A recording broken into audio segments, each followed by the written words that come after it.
It took until the 93rd minute, but Arsenal eventually did breach Manchester City's defence yesterday. An inspired Gabriel Martinelli finish meant the result was 1-1 between Arsenal and Manchester City at the Emirates. Today, I'm answering the question, was this 1 point rescued or 2 points dropped with Mikel Arteta's first team selection really under the microscope right now? This is Arsenal Unfiltered. Let's get started.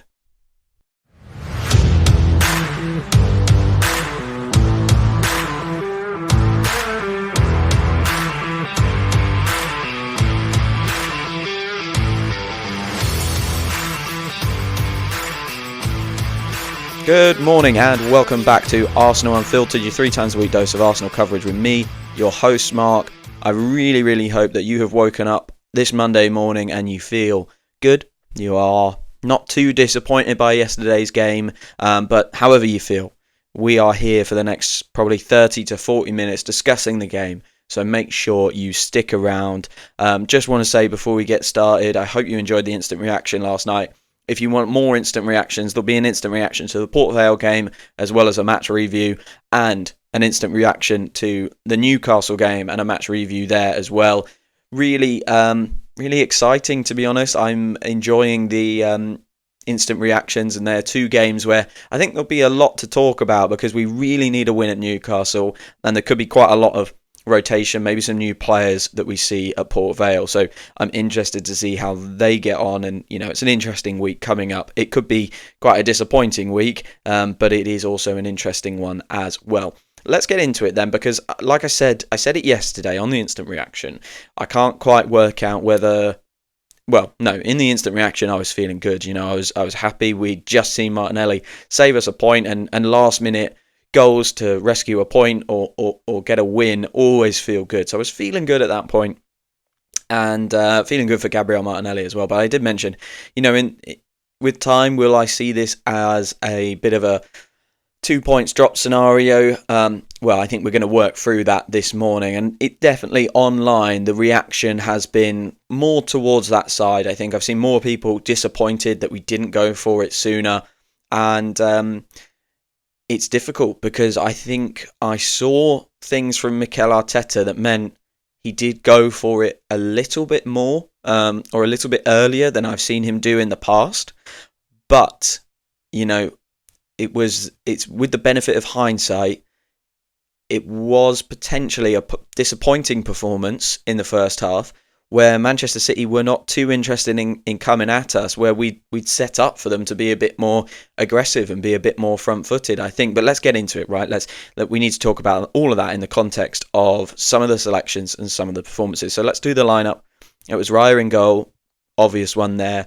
Timber, Saliba, Gabriel, Calafiori as the back four. That is clearly the first choice back four.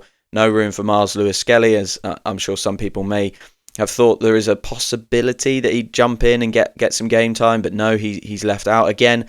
That's probably one for a different episode, actually. In the middle, that's where the questions start. We've got Rice, Zubimendi and Merino in place of Ødegaard. Ødegaard didn't even make the bench, so that's a concern within itself, and I think if Ødegaard had been in this game, it would have been a very different story. Up front, we had Madueke on the right, Gyökeres up front, and Trossard off the left, which was interesting. Not Eze, so Eze's on the bench. I don't have any issues with the Trossard selection, to be honest. Trossard had a goal, 2 goals, and an assist. No, sorry, 2 assists and 1 goal in his last 2 substitute appearances. Really good output. Assisted the Zubimendi header, and then obviously came on and really contributed in the Athletic game. So I liked that selection. The one that everyone's talking about is Mikel Merino, and this is the crux of this. We're only debating one choice here, and I actually think the lineup is far less kind of significant than maybe some of the intent and the performances that were on the pitch. So I want to talk about that a little bit. So Merino, I think he's getting a really rough ride at the moment. This is a player that when we brought him, he was described as a duel monster. That's what we thought we brought him for, a kind of left 8 Declan Rice understudy. Got injured when he first came in. We didn't see him for a long time. When we did see him off the bench, he didn't look fit, didn't look right. And he went up front in that injury crisis last year, got fit and looked really, really impressive. His timing of his runs into the box were really good. His ability to finish chances, really, really good. He scored 4 goals in the recent international break with Spain. I know the competition is very low, and I actually did a podcast about, can we even really read too much into that? But I guess what you can read into it is this is a player who contributes in an attacking sense. Now, he doesn't quite contribute in the attacking sense that we maybe like, right? Like an Ødegaard or an Eze, they're creative. And I saw a lovely kind of description of this by Arsenal Editor on Instagram. So go and follow those guys. They said it was an attacking enough lineup, but it wasn't a creative enough lineup. And I think that's what we're looking at, actually, is Mikel Merino is a final action guy. That's what we're looking at. He is someone who actually, if we're in the right game state, he could play with a creative player and go and join Victor Gyökeres up front and provide like a second man in the box or a late arriving player in the box. And he does that job spectacularly well, and I think he is really, really good at that. What he doesn't do is that creative stuff through the middle, and it is frustrating that we don't have Martin Ødegaard, because the balance that Mikel Arteta has to make is a player who plays in that position, plays somewhere that if they lose the ball, if they get a bit caught out on it, there is a Manchester City counter-attack about to happen. And for all the Declan Rice and Martin Zubimendi that you can have in your team, on the ball, those guys are doing their own jobs when we've got the ball, I should say. So if the right 8/10 has the ball, Declan Rice is making a run somewhere, Martin Zubimendi is probably peeling out wide or going into a kind of angled position that means that he's not perfectly set to cover that person off should they lose the ball. So you've got to pick a player who you really, really trust to keep the ball. So that's Merino's profile. His perception is not that, right? He's a big guy. He doesn't always have like the cleanest touches or, some of the nice body feints that Eze and Martin Ødegaard can do. Eze had a really wonderful body feint when he came on the second half at one point. He doesn't do any of that. He is kind of, I would hasten to say, a battering ram, but he's one of those kind of good feet for a big man players, that kind of stereotype. And he doesn't fit your eye when you're thinking about a creative player in the midfield or an attacking 10. And that is fine, in my opinion, but it does make this kind of not argument, the opinion that people are having about him, it doesn't help it, right? His profile is one thing, but his perception is another. And his performance yesterday was okay, but I think there is a very clear reason he was hooked at half-time, and this is probably where a lot of the frustration has come from. Because I think everyone can rationalise in their head, this is Manchester City we're playing. They've got Erling Haaland. They've got Tijjani Reinders, who looks like a really good acquisition. They've got Jeremy Doku. Everyone could probably, away from the heat of the game, away from the heat of the reaction, rationalise saying, we probably want to pick a player who's got, some good defensive profile in there. And again, if Martin Ødegaard's fit, this is a completely different conversation, because he plays in that position in this game 100%, because he's creative with the ability to sense danger, not lose the ball, very tidy, all of that sort of stuff. So he's the best of both worlds between Eze and Merino, in my opinion. So yeah, back to his performance, sorry. This is where a lot of the frustration has come from, because for me, Mikel Merino didn't take up overly defensive positions. He didn't look to have overly defensive intent, but he was very, very concerned with retaining the ball and not taking any risks. And I think there was probably 2 or 3 moments. The one that sticks out in my mind was an option for, well, actually there's 2. There was an option for a cross on Mikel Merino's left foot that he should have taken, and he was in acres of space, and he just went round the kind of, the horseshoe. And there was another where he probably should have played a forward pass into either Madueke or Gyökeres, and he dummied back and gave it to, I think it was Saliba or Timber, and you could hear the groans in the Emirates. You could hear the kind of, why did we do that? Because there is patience.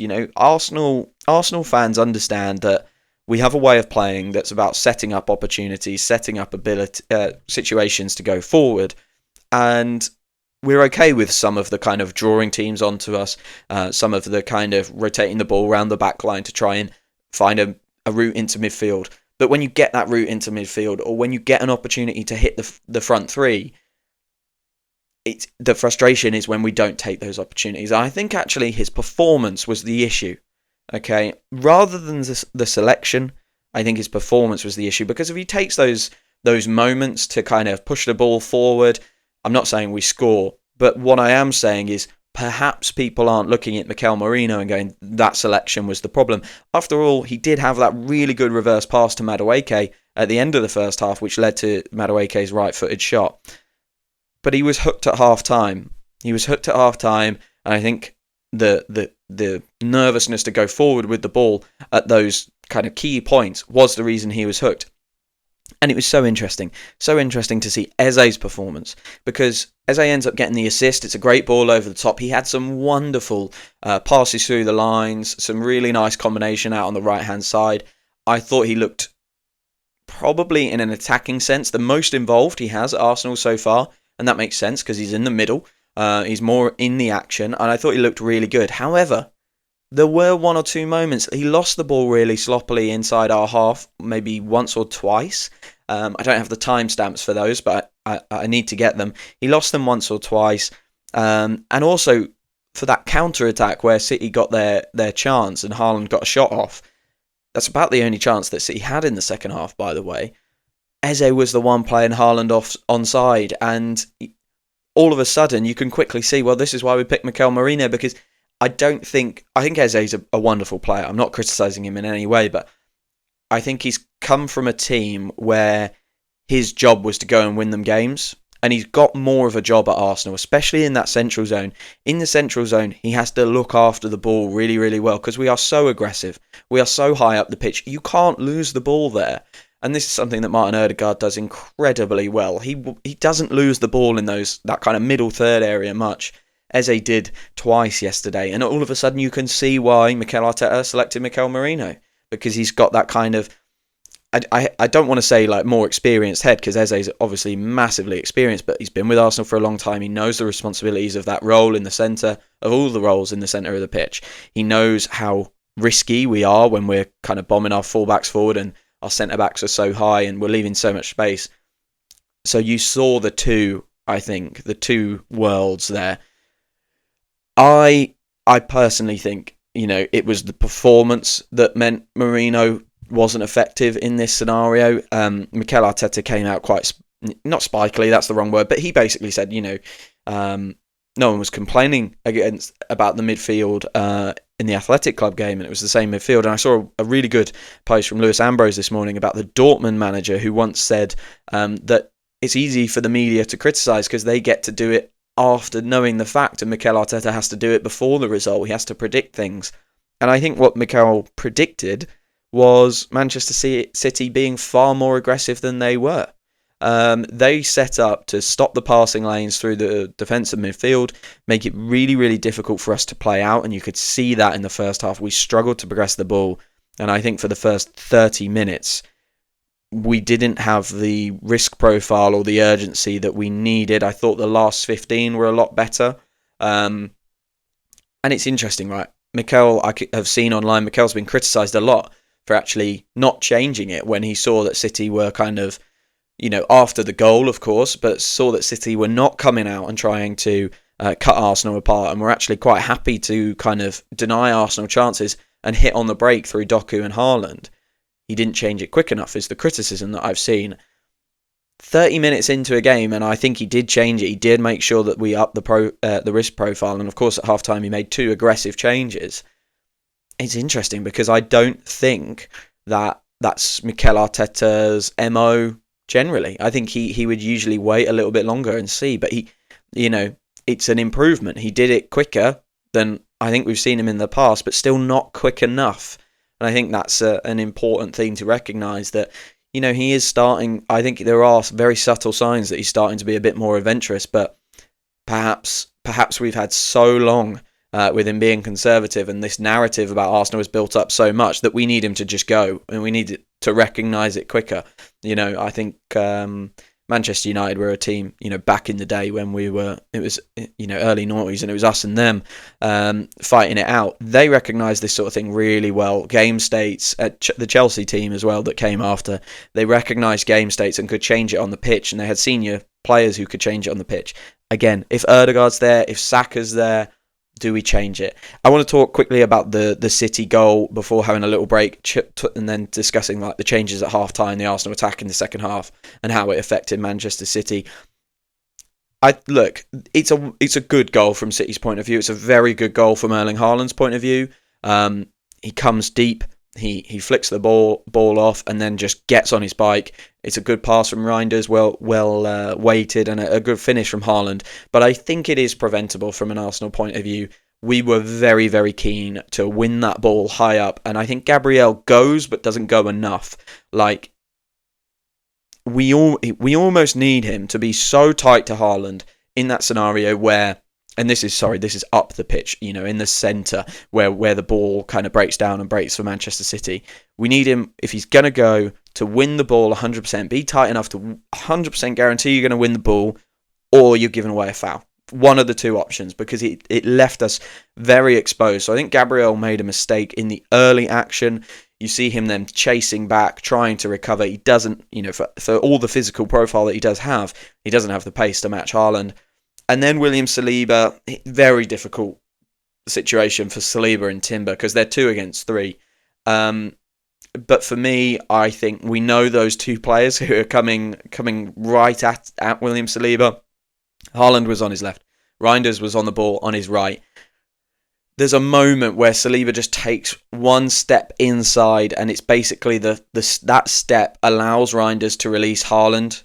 And I think, for me, I'd much rather he stays a little bit more angled towards Haaland, a little bit kind of more interested in stopping the striker getting the ball than stopping any potential shot from Tijjani Reinders. Because if Tijjani Reinders scores from 20-25 yards, that, I think, there's not too much we can say about it, but we allowed Erling Haaland to get a shot 10 yards out. Like, that's a problem. I'd rather roll the dice on Tijjani Reinders not beating David Raya from 25 yards than Haaland not beating him from 10. It was a simple finish in the end. So I think our centre-backs just got it wrong in 2 little moments there.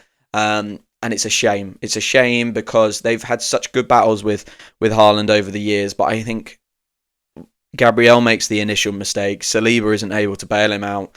And from there, you've got to compliment Manchester City because it was a good pass from Haaland in the first moment, a good run to get in position, and a well-weighted pass from Reinders as well. To sum up the first half, I think Mikel was definitely expecting City to come out and throw more punches. They weren't doing that. They were blocking passing lanes, being very difficult to play through. At about 35 minutes, it started to improve for Arsenal. We started to be more adventurous and balls through the lines. A bit higher risk profile. And it started to get better. There was a good number of chances towards the end of the half. There was the Zubimendi kind of scooped volley. There was Calafiori's volley over the bar. Madueke's shot down to Donnarumma's his left, but the right-hand side from Arsenal. Frustrating first half. Very frustrating first half. A lot of horseshoe football. And what Mikel did at the break I thought was really interesting. I'm going to take a short break, and then I'm going to come back and discuss those changes. Hello guys, sorry for interrupting, but I just want to ask a really, really short favour. The season is in full swing now, and I am really enjoying covering every single Arsenal game here at Arsenal Unfiltered. And if you're enjoying listening, or you're a new listener who's just found this episode and you're enjoying this episode, what I would really, really love is for you guys to go and leave 5-star reviews wherever you get your podcasts from. The reason being is it helps other Arsenal fans find the podcast and allows them to enjoy the coverage of all the Arsenal games as well. So if you would be so kind to go and leave a 5-star review wherever you get your podcast from, that would be really, really appreciated. Thank you so much. Back to the episode. Welcome back to this match review episode of Arsenal 1, Manchester City 1. The halftime changes that Mikel made were aggressive. He did make changes to change the game. I think we've got to give him that. So the complaints online that he didn't do enough, or he didn't do it early enough. Well, he did do something, and I think a pre-halftime substitution is very, very rare and would be out of the ordinary. So he did it as early as, not that he possibly could, but is standard. Bukayo Saka comes on for Noni Madueke, and Eze comes on for Mikel Merino. I think we've just done the Eze Merino one, and we could see the positives and benefits of that change. I want to talk about the Saka change, though, because this is so interesting. Again, we were kind of tilting towards the right-hand side a lot, and Madueke was getting us up the pitch with some nice carries that we've seen in the last few games, but, and I credit Adam from Cannon Stats on this one, who's highlighted this, his passing percentage was at 55.6. 55.6 yesterday. A lot of misplaced passes in that, and it's something that kind of resonated with me because I have been watching for a little while and thinking, oh, he's a wonderful dribbler, but the end product is slightly worrying. There isn't, for all the kind of play we've had, and I'm talking about the whole season, not just the Manchester City game, for all the play we've had down that right-hand side where Noni Madueke has been playing and all the kind of, exciting moment here, exciting moment there, he is, I think, still without a goal or an assist. And that is a little bit worrying to me. We talk about passive possession. Is this kind of passive carrying, that doesn't really end up in anything? Yes, it gets us up the pitch. And that's valuable in and of itself. I'm not criticising Noni Madueke for that, by the way. That has value on its own. But to not provide anything, not kind of create anything from there, I thought was a little bit worrying. After that, Bukayo Saka obviously comes on and he has a really, really good performance. I think he's got 1 key pass, 1 shot, 3 progressive passes and made 82.1% of his passes. He also had 11 progressive carries, in one half. So it's not like he isn't dribbling. I think Bukayo Saka, you could see the difference between him and Madueke when he came on. And it was a game that highlighted, I think, what a number of Arsenal fans have been saying of like, well, yeah, Madueke's doing well, but like if we had Saka, this is the prime example I can think of is the Nottingham Forest game. If we had Saka in that scenario against that left back, I think that is 4-5-6-0. Because Saka would have really terrorised him and had the end product, whereas Madueke, I feel like he terrorised him and didn't quite have the quality at the end. So I thought that was a really interesting change, and one that, as it happened, I was like, oh, wow, okay, Madueke's off. And then you think about it and you go, well, he hasn't really contributed much in the final action.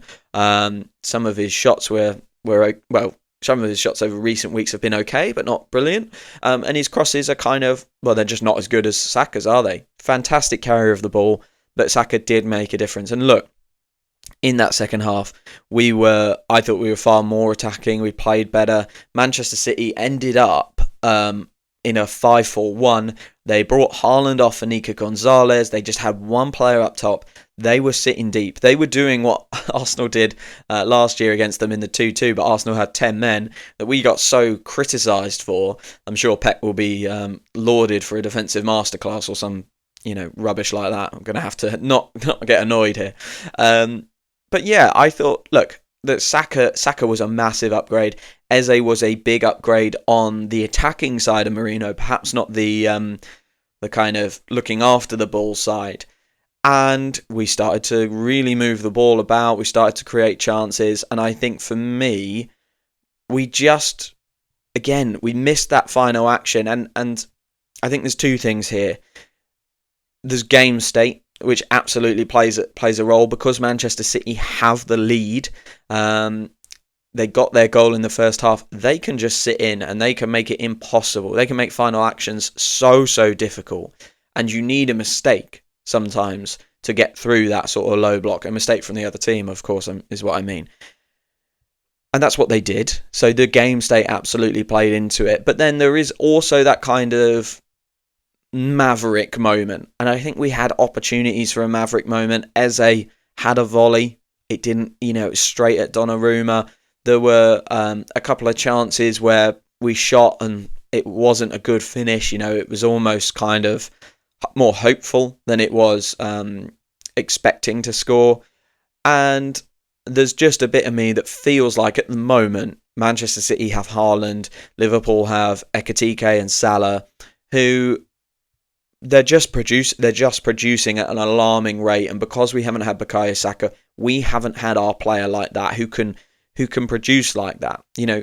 People are talking about Gyökeres and saying, oh, do we need to start having a conversation about him? He's played against some really difficult defences so far, and we didn't buy him to win us these games. We didn't. We have a great record in these more difficult matches, and I'm convinced Kai Havertz would have started yesterday if he had been fit. Same in the Liverpool game. However, if Saka's on the pitch, if Ødegaard's on the pitch, does Gyökeres get more kind of service? And it's all of this kind of, look, we absolutely have more options, but your best options need to be fit for you to go and win these games and win titles. And up until now, we don't have our best options. Hopefully, by the Newcastle game, both Ødegaard and Saka are fit enough to start. Again, we are feeling the pain of not having them. We're feeling the pain of not having Havertz. It is a really, people are going to say, this is an excuse, Mark. You're making excuses. And I recognise that this podcast is largely positive about Arsenal, and it's largely positive about Arteta. And I always try and put a positive spin on things. That's, that is part of the MO of this podcast, to try and look at what we've done well, what we could do better. I get that. And there will be some people listening to this and going, no, we've signed Eze, we've signed Gyökeres, there's plenty there, we should be doing better. I hear you, I really do. And there is a bit of me that kind of agrees with that, but I think, against Liverpool, if we had Saka, against City, if we have Saka and Ødegaard, I do believe that these are different results, and I don't know. I think there are little things that are going against us, some that we can control, some that we can't, and this really difficult start is being made more difficult by not having our best players. I guess that's the kind of point I'm trying to make here. One player who is really proving himself, though, and I'm delighted for him, even though I said maybe a month ago or a few weeks ago, or maybe at the end of last year, I'm a bit done with Gabriel Martinelli. I said those words on this podcast, and I'm being made to eat my words right now, because he has come on in 2 games and been the game changer in 2 games. He came on against Athletic Club, scored almost instantly, and then had a fantastic run to set up Leandro Trossard. And when I talk about individual quality and having our best players on the pitch, the reason that you need those players on there is to exploit mistakes. And when Manchester City are sitting in a 5-5 or a 5-4-1, to have a moment to recognise an opportunity and get in and score and make the moment count. That is exactly what Gabriel Martinelli did yesterday, and fair play to him. We have the ball at the back. Eze picks it up, runs forward maybe 5 yards, and plays a wonderful ball over the top. Maybe I've come off a little bit negative about Eze in this podcast, but he gets another assist, and it's a really, really important assist. So well done to him. I want to give him his props for a wonderful ball over the top. That's 2 now. Starting to gather some momentum is old Eze. But Martinelli makes a great run. The 2 Manchester City players who play him on side are not in the right place. They've been so deep, but then the defence does move up, and I presume it is Diaz who is controlling that defensive line. They don't go up with him. It's either a real big communication error or an instinct to go up from the other side of the defence, the near side of the defence as the camera's looking at it, which the other 2 on the other side don't respond to. And that's the mistake. That is the one mistake City made in that second half defensively, and we exploited it. And Gabriel Martinelli, kudos to you, sir, because that is a wonderful finish. I think, the finish against Athletic Club, I liked it. A lot of people have said it's not that good a finish. I think it's really good. Getting it underneath the keeper in the way that he did, that's a really difficult one for a keeper to save. This one, there's no debate. Absolutely no debate. Kind of outside of his foot, lifts it over Donnarumma. And I was watching it with my wife, and it was kind of, is it in? Is it out? Is it in? Is it out? It felt like time stood still, but it eventually dropped in the back of the net.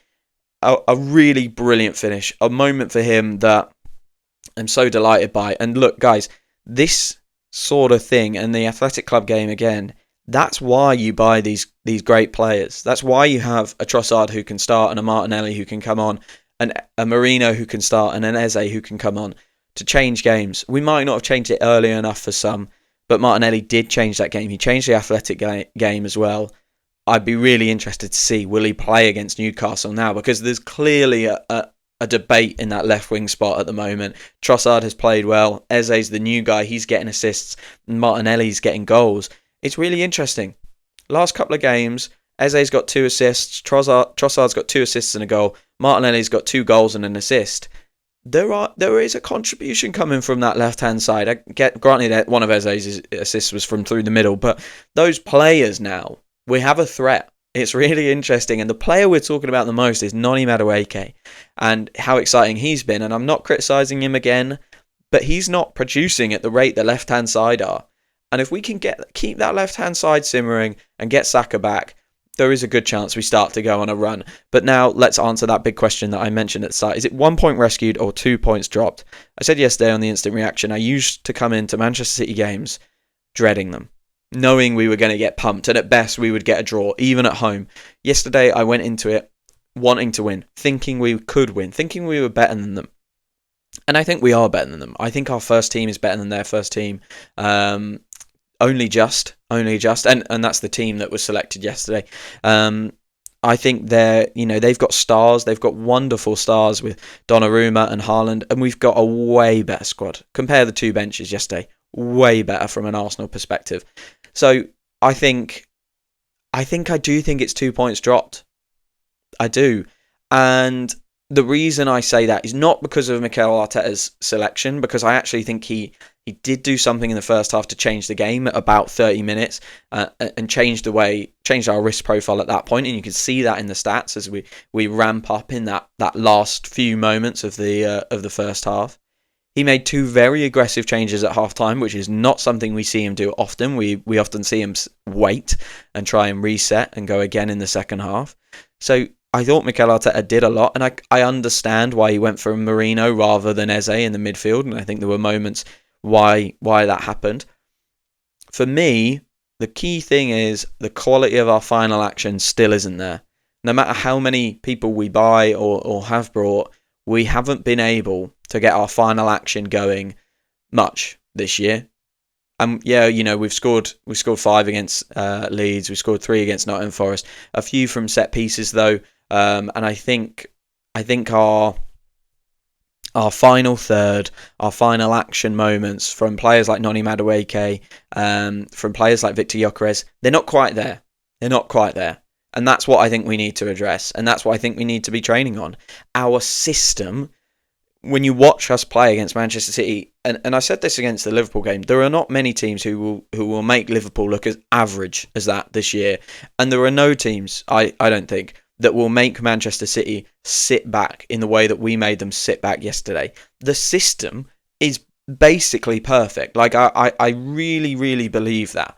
But the final action, maybe it's a bravery thing, maybe it's an instinct thing, maybe it is, an attitude of handbrake off, take that handbrake off and trusting the players to go out and play. I don't know. I really don't know. Maybe it's just not having Odegaard and Saka. I don't know, but that's my feeling right now. I don't think we picked too defensive a midfield. I just don't think Merino's performance was good enough, and he got hooked at half-time because of it.